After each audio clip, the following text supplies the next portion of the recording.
Chapter 11. And there shall come forth a rod out of the stem of Jesse, and a branch shall grow out of his roots.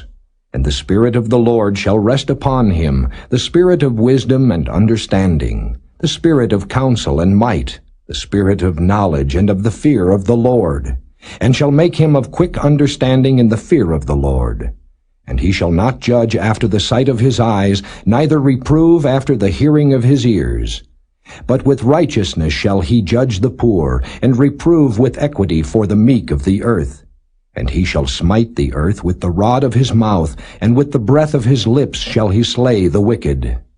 And righteousness shall be the girdle of his loins, and faithfulness the girdle of his reins. The wolf also shall dwell with the lamb, and the leopard shall lie down with the kid, and the calf and the young lion and the fatling together. And a little child shall lead them. And the cow and the bear shall feed, their young ones shall lie down together, and the lion shall eat straw like the ox.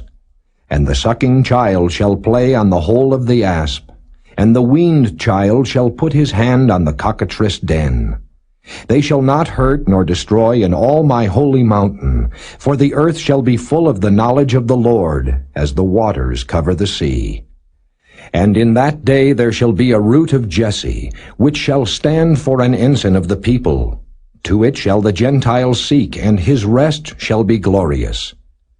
And it shall come to pass in that day that the Lord shall set his hand again the second time to recover the remnant of his people, which shall be left from Assyria, and from Egypt, and from Pathrus, and from Cush, and from Elam, and from Shinar, and from Hamath, and from the islands of the sea.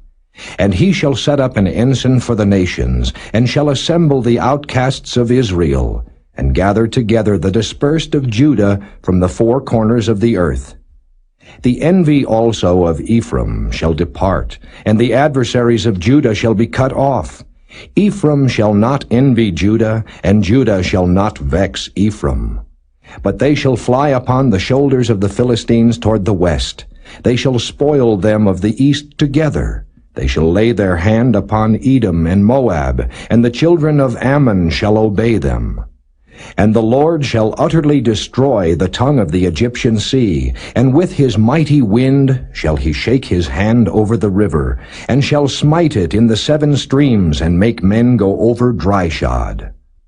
And there shall be an highway for the remnant of his people which shall be left from Assyria, like as it was to Israel in the day that he came up out of the land of Egypt.